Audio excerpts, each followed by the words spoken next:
Hey everyone, and welcome back to Gearblocks. If you haven't seen my previous videos, I've been working on a Jeep-like SUV, and it's pretty much done. This is the racing version. But today's video, I want to focus on sway bars. Something a little different than usual. Typically what I do is the normal link up from the axle or control arm, A-arm, whatever. So that would attach to the axle or the A-arm. It would come up to the lever arm kind of thingy, and then across the chassis with two CV joints, and then down to the other side. The CV joints would allow a little bit of body roll, but not too much. But they also don't really have any spring or anything to them, so it kind of limits how far it can roll, but it doesn't really stop it from rolling, if that makes sense, like the body roll. Actually, if I load Eage, you can see right here, it links onto the back of the axle with this one,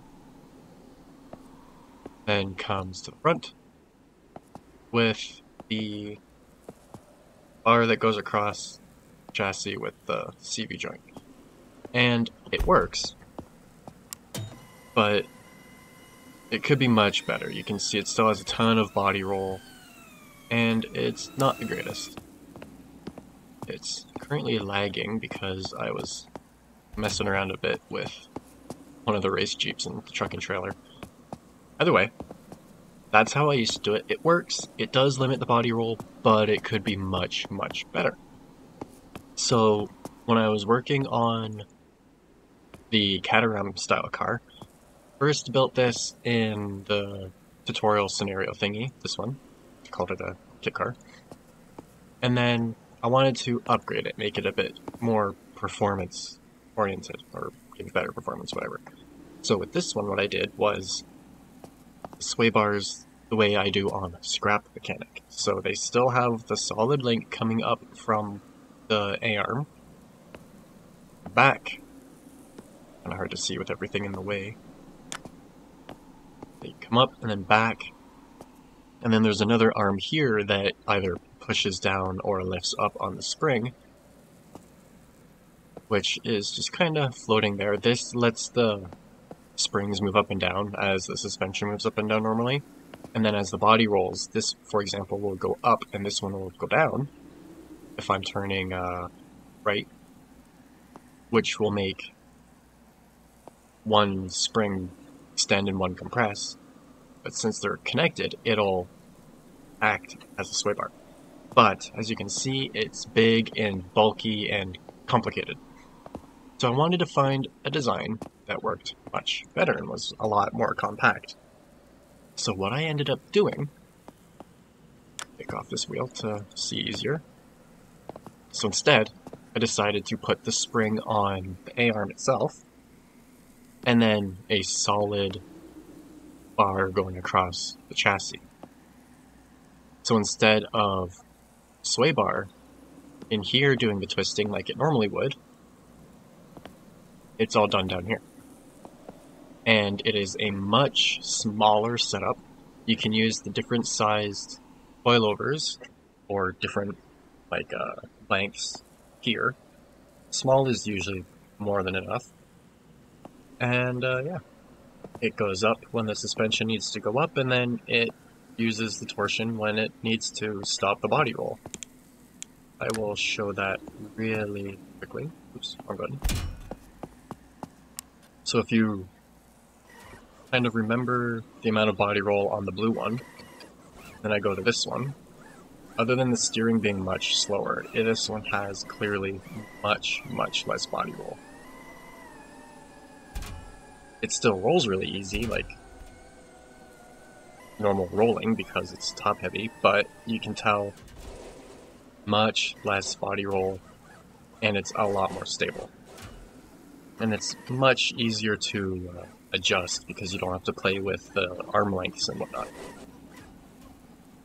I figure for this video, instead of just explaining it, I will convert this thing to work the same way.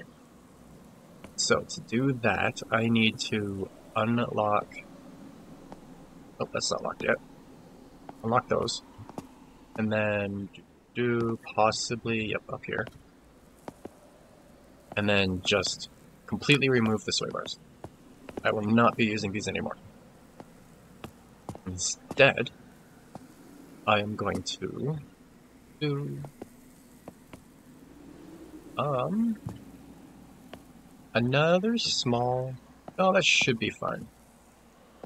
Yeah, that should be fine. Okay, so what I'm going to do is use the cupped end on the axle. Stick this in the A-arm, lock it in place, grab a small, and then another nice thing with using the springs like this is if the normal small one isn't enough, you can use a strong one. You'll need to make sure there's more space around it, but it'll give you even stronger sway bars. Now, one issue, as you can tell that we're going to run into, is this can no longer compress like this. So I need to the sway bar down somehow, especially on the front. I'm not entirely sure. On the front, I can probably just connect it down here, but this is literally the only issue with doing it this way. So what I'm going to do for the sake of this video, I will come back and change this, but I would like to do as much as I can just to get the the idea. So I'm going to bring this down to here. Oops, lock that into place. And then I will bring another one towards the inside. And then the spring or coilover can go on that. Since this is not a steering hub, it's just the rear end, it doesn't need to turn or anything, so I can put it in here with no problems. And then we go up to the middle. Now, doing this, if you're familiar with gearbox, you'll know that the springs, you can set them so that they're in the middle, or like at the very bottom, but you can't completely decompress them, you can't put them all the way to the top, which is kind of helpful with the sway bars, but also not helpful with, you know, figuring out the spacing and whatnot. So, now I'm going to take a socket and axle, the one that's on its side rather than flat, and go towards the inside. I need to drop this down by one block, so, and actually bring it in by one block since the spring is in one compared to where it was before. And then we can use arm, whatever we want to use for the arm, shorten it, attach it to here, and go. And there we go, we have the outer part of the sway bar. Now we need to do it on this side. So again, grab one of these, angle it so it's pointing inwards and outwards, and two along, this one pointing up. Stick that right there. And with how big the wheels are, it shouldn't matter that it sticks down a little bit. Take this one and put our spring on it. That's one thing I really like about building in gear blocks, is if you know what you need to do, you can, for example, like I did on one side, figure it out and kind of build it all together and go from one part to the other. And then when you're rebuilding it, you can easily just build it outside of the creation and then stick it on the creation once it's ready. It's very convenient at times, what I'm trying to say. I now need to change this. So, other side, and lock it into place. That should be alright. Stick this on, lock it into place, make another arm for it. With the other design, having the springs down towards the middle, the length of your arms really affects the effectiveness. Can't think of words, but how it all performs. Like, if you use a longer arm here and a shorter arm on the inside with the way it was set up, did I delete that yet? Nope. So, if you use a longer arm here and a short arm here, your wheels will have, or your suspension arms, whatever, will have a mechanical advantage and be able to push this down easier than this can push back up. So while you're designing it, you kind of have to keep that in mind, try and keep this arm the same length as this one, blah blah blah. It can be a big pain in the butt.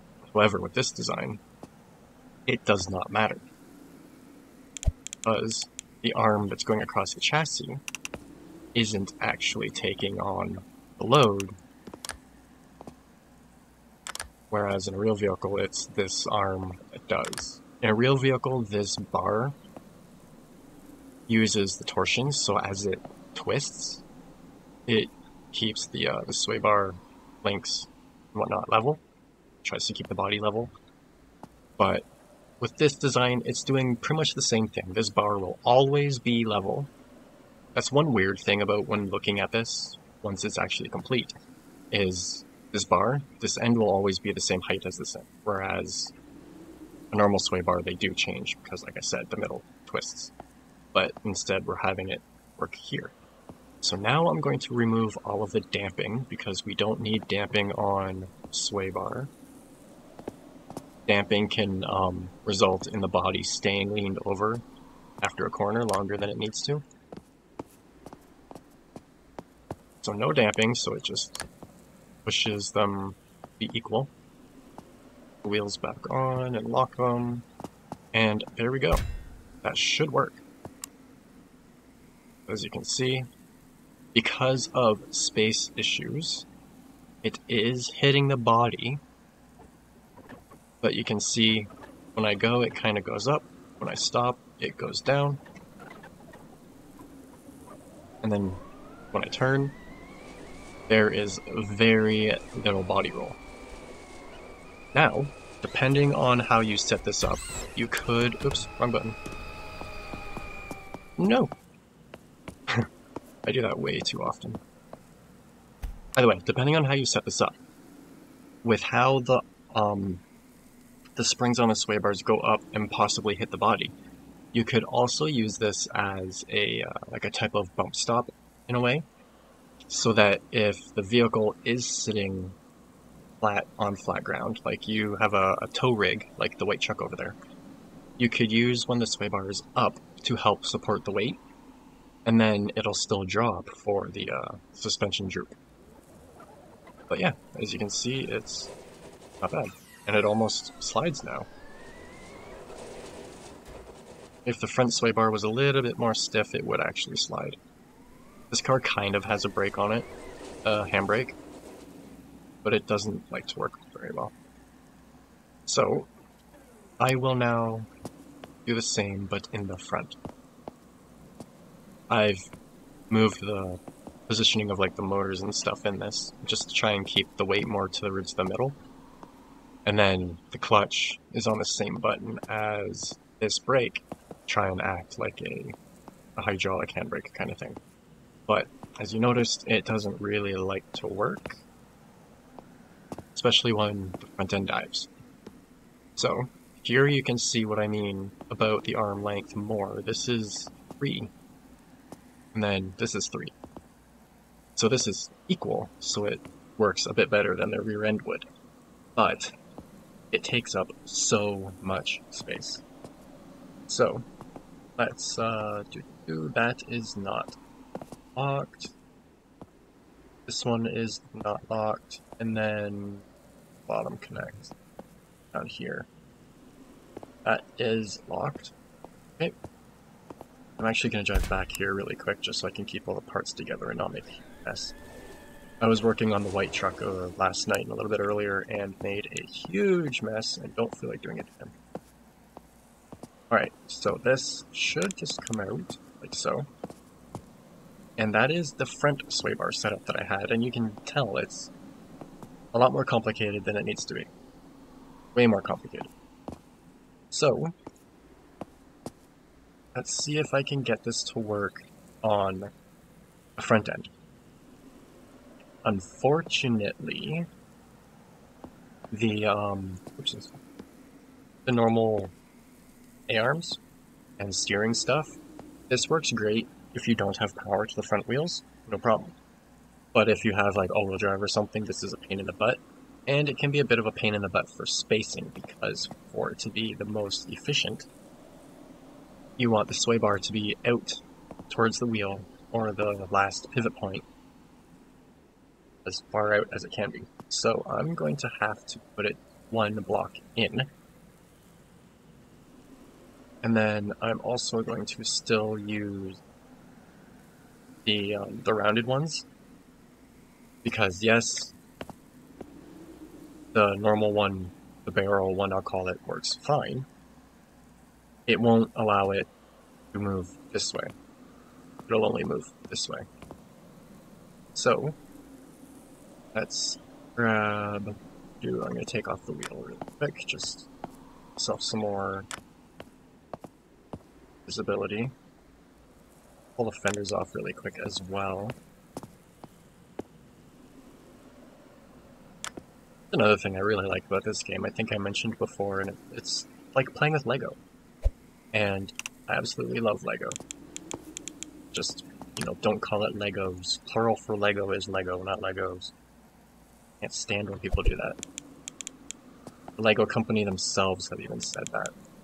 So, you say Legos, you're saying it wrong. Alright, so, as you can see with the spacing, this is a bit high, but it should be okay to go through here. So, if I do the same as I did on the back,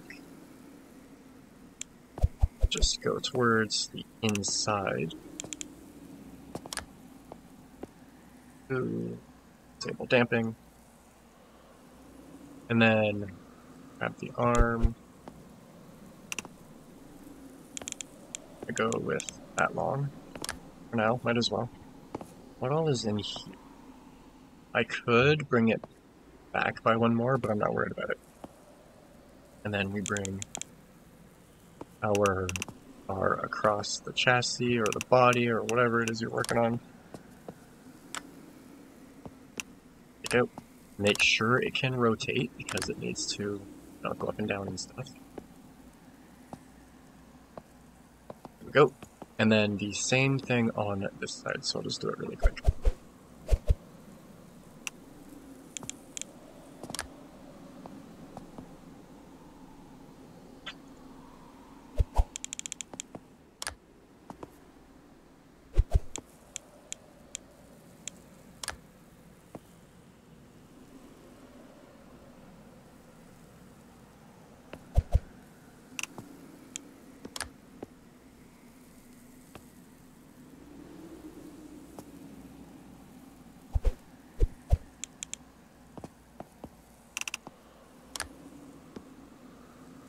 Okay, there we go. And there's the front sway bar.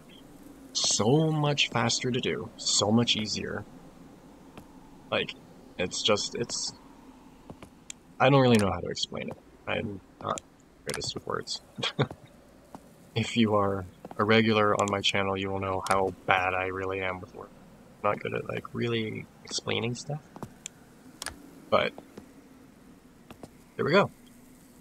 Much, much more compact. There's way more space inside now to do stuff with. If need be, I could even rearrange this stuff and put it towards the front, and then give myself some more space back here, or whatever. It's way more, it's smaller and more convenient. So, typically you want the front sway bar to be a bit stiffer, so I'm gonna go to 30. like so. The one thing that really bothers me on this car is the drag link, tie rods, sorry, are shorter than the arms. If you have, like, this is the one pivot point here and then out here, and then tie rod is one block shorter. Doing this, it causes it to have bumps here, and it just drives me nuts. But it's a road car, so it doesn't really matter. So yeah, now let's see how it handles instead. You can see on the front as well, since it decompresses the spring up to its max height, the arms are up a little bit, but oh well. If this is on too much of an angle, just make it longer, and then it'll decrease the angle that it's on. And it doesn't want to move. Probably because I didn't set the front wheels to rotate. Yeah. Oops. There we go. All fixed. So now, there we go. We can see it seems to have less body roll. The front sway bar could be a little bit stiffer, but it's much, much better. Yeah, I'm going to max out the front sway bar, see what happens. So, we go like this, and technically, with it doing this way, you could have one set higher than the other one, possibly, to get more adjustability rather than setting them the same, but oh well. I have yet to. I'm also going to see if I can make it longer, because I don't like the angle that it's on. So if I unlock all of this, and then bring this back, that's also still locked. Bring it back. Ooh, it's not attaching to the body now. Oops. What happened? Okay, yeah, it's fine. It's just being weird. There we go. So now, if I... It's all locked again. Front is stiffer, and the arms are longer, so they're on a bit less of an angle. Technically, the longer the arms, the more effective it would be still, but you can see when I'm turning, there's even less body roll now. Hit the handbrake and the rear end comes up much less. And then I could use the stronger ones to get even more of an effect. That's up the rear ones a tiny bit. 30. I also feel like I should drop them down a bit. Since this is just a street car, and I'm testing at the moment, I'm going to drop this all down by one more block. And since this is independent suspension, it should work just fine. Especially with the coilovers going longer. Make sure this side is not locked. There we go. Okay, so I'll bring this all out. I will extend that by one, lock it again. Same with this one. It would be nice if we could have the coilovers start at their max, like, length, rather than one block away from their max length, but it's fine. That now goes back in, lock it all together, and that shouldn't quite hit the road. It looks like I just have enough space. Awesome. It's okay. Yep. Almost on the ground, but not quite. So I definitely need a bit of a better way. And then The arms shouldn't hit, but they could. So I definitely need to do a little bit of work on this one. Maybe bring the sway bar forwards instead of back, but I'm not sure if there's enough space. And now you can see there's even less body roll than before, which is what the sway bar does. Makes the left and right sides of the suspension do the same thing.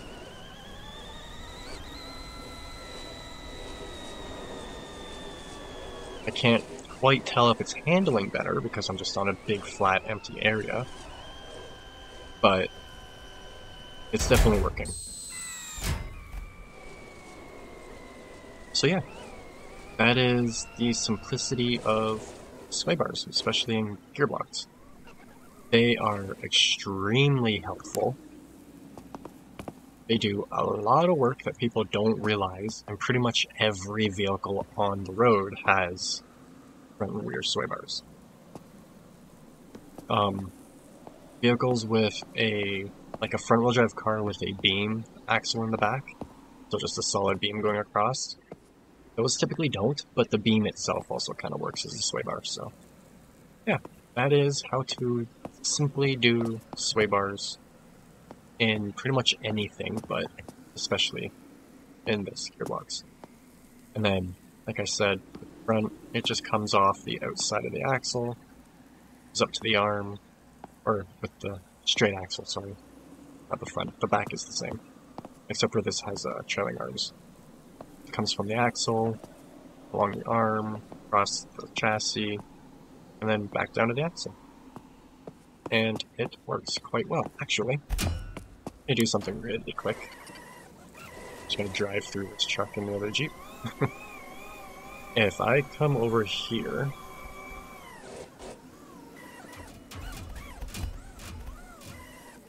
on a side note, I will probably have the Jeeps up sooner than later. I've been doing some final tuning and testing, and I have to update the blue ones with the new sway bars. So, if I... Oh yeah, the engine, or the motor's not set to auto brake. There we go. Apparently, they are actually bringing engines into this instead of just motors, which will be pretty cool. I'm not sure the detail or anything, but someone on the Discord, Dismashy I think it was, shared a picture of the, I believe, the developer's Discord, and they are, yeah, planning on engines or something. So, this is sitting here, and you can tell that it will flex all the way, but it's kind of, the rear wheel is coming off the ground. I should go over there, it's a bit steeper. And the top is flat, so I can park on it. And I will also put it into four-wheel drive, make it less likely to wiggle around. Make sure it goes. Yep. That was a really annoying thing with working on that white truck is I got it all set up, and the next thing you know, the front end was going backwards. Alright, so. Sure it's not going to move. Alrighty, so it's flexing decently, way more than enough for street driving, but if I'm rock crawling or something, just drop the sway bar all the way down. Could also set one of these to rotate, depending on the way you have it set up. I have this going across, but if you were to have a different way, like the car that I did, you could set it up so that instead of adjusting the sway bar here, I'll show it in a moment, but you could set the bar itself to just rotate. And then if I go like this, can't see the other one.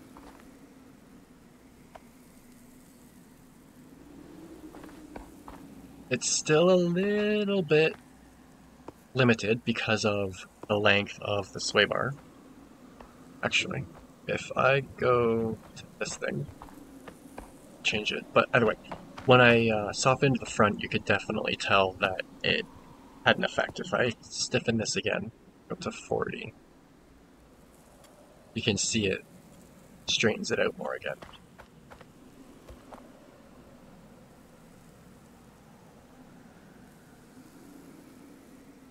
And then this one's the one that's dropping, so it's not going to have much effect on it. Yeah, I will now kind of demonstrate what I was talking about. So since this is the coupler that connects the two sides, if I set that to rotate and set the sway bars back to 30 where they were, I believe they were at 30. Ooh. Oops. Go. Alrighty, so since this is set to rotate now, any torsion going through this will just be negated by that. It won't have an effect on the other side. And if I do it on the front as well, we should see it with all the wheels on the ground. You can already tell the difference. And there we go. Wheels are still all on the ground. So, much, much better design than before. And then if I kind of drive, you can see even with little inputs, even just accelerating, there's a ton of body roll. And then if I stop and engage them again, so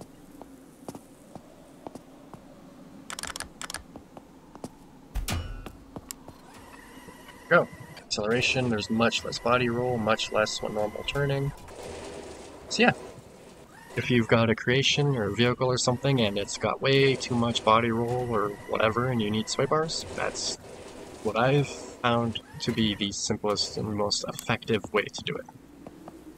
And then what I was talking about with this car is, since it's just the solid beam going across instead of the two separate beams, just disable it here instead. And it will do the same thing. So yeah. Like I said, if you've got a creation or something that you'd like to have more control over, it's got too much body roll or whatever, definitely give this a go. Here. This is what I had on that. This was the back, and this was on the front. And it worked, but it's so sloppy, as you can tell with that Jeep. So, much better design to do it either this way. This is complicated in how I did it in Scrap Mechanic, as I mentioned, and then there's this way, which works just way, way better. The only issue, as I mentioned, is if you use the strong springs, they typically need more space. So if I go like this, just to show it really quick, put that there, seating, and then grab a small spring, coil over, whatever, together, and then grab a strong small one. You can see that it's wider. The spring plate on the top and bottom are wider, and then the barrel itself is wider. So that one will fit no problem in a one block space. But the heavy one, you need a bit more space. So just kind of keep that in mind if you're doing a heavier truck or something. A heavier truck, yeah.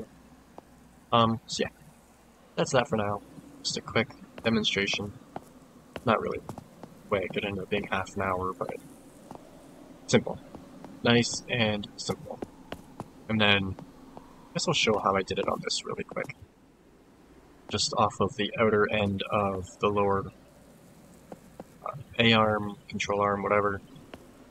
So spring up and across. I did this with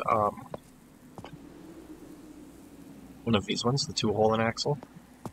So I can't really disable this one, but this truck doesn't really need it to be disabled. And then the same on the back.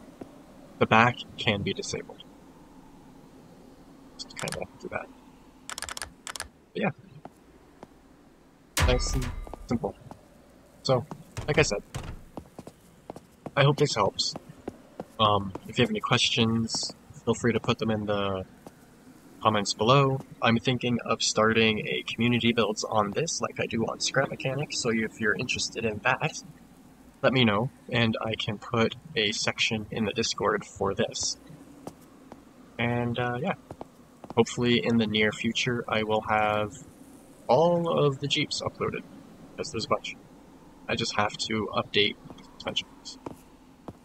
Hopefully a couple days. I have to do all my recording today. By the way, I hope this helps. I hope you enjoyed. And thanks for watching.